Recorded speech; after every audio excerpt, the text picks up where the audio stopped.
Hello everyone, welcome to LADV NEAT Academy. இன்றைக்கி நம்ம பார்க்க போகிற டாபிக் coagulation of blood. அதாவது blood எப்படி உறையுது அப்படிங்கிறத பார்க்க போகிறோம். ஒரு சின்ன எக்ஸாம்பிள்லேருந்து ஆரம்பிக்கலாமா? இப்போது நமக்கு ஏதாவது ஒரு புண்ணு ஆகிடுச்சுன்னு வச்சுக்கோங்களேன். அந்த இடத்துலேருந்து ஒரு ஃபியூ செகண்ட்ஸ்க்கு ரத்தம் வந்துக்கிட்டே இருக்கும். அப்புறமா அந்த இடத்துல ஒரு குட்டியாக ரெட் கலரில் இல்லைனா ஒரு ப்ரௌன் கலரில் ஒரு ஸ்கம், அதாவது ஒரு பக்கு மாதிரி ஃபார்ம் ஆகிட்டு நம்மளுக்கு ப்ளீடிங் ஸ்டாப் ஆகிடும். ஸோ இது எப்படி ஃபார்ம் ஆகுது, உள்ளுக்குள்ளே என்னெல்லாம் விஷயங்கள் நடக்குது அப்படிங்கிறதெல்லாம் பற்றி தான் இப்போ டீட்டெயிலாக நம்ம பார்க்க போகிறோம். நம்ம வெஜிடபிள்ஸ் கட் பண்ணிகிட்டு இருக்கப்போ தெரியாமல் நம்ம ஃபிங்கர்ஸ் கட் ஆகிடுச்சுன்னா அந்த இடத்துல இருக்கக்கூடிய பிளட் வெசல்ஸுமே இன்ஜூர் ஆயிரும். ஸோ அந்த டேமேஜான ஏரியாவில் இப்போ பார்த்தீங்கன்னா த்ராம்போகைனேஸ் அப்படின்னு சொல்லிட்டு ஒரு என்சைம் ரிலீஸ் ஆகும். ஸோ அந்த த்ராம்போகைனேஸ் கால்சியம் அயான்ஸ் கூட சேர்ந்துட்டு ஆல்ரெடி நம்ம பிளட்டில் இருக்கக்கூடிய ப்ரோத்ராம்பின் அப்படிங்கிற ஒரு இன்ஆக்டிவ் சப்ஸ்டன்ஸை த்ராம்பினாக கன்வெர்ட் பண்ணும்.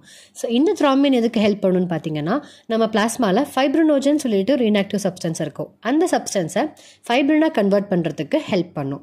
ஸோ இந்த ஃபைப்ரின் தான் ஒரு த்ரெட் லைக் ஸ்ட்ரக்சர் மாதிரி இருக்கும். அது நம்ம டேமேஜான ஏரியாவில் ஒரு மெஷ் இல்லைனா ஒரு நெட் மாதிரி ஃபார்ம் பண்ணிவிட்டு அண்ட் ஆல்ரெடி இருக்கக்கூடிய dead and damaged formed elements எல்லாமே இந்த நெட்டில் ட்ராப் ஆகிடும். ஸோ ட்ராப் ஆகிட்டு நம்மளுக்கு அந்த இடத்துல ஒரு கிளாட் ஆர் கொயாகுலம் அப்படின்னு சொல்கிறது ஃபார்ம் ஆகும். ஸோ இதுதான் வெளியிலேருந்து நம்மளுக்கு பார்க்குறப்போ எப்படி இருக்கும்னா அந்த ரெட் ப்ரௌன் ஸ்கம் அந்த பக்கம் மாதிரி நம்மளுக்கு தெரியும். ஸோ இது மூலியமாக தான் இன்ஜூர் ஆன பிளட் வெசல்ஸ்லேருந்து நம்ம நிறைய பிளட் லாஸ் ஆகாமல் நம்ம பாடியே கிளாட் பண்ணி ப்ரிவெண்ட் பண்ணிக்குது. தேங்க்யூ.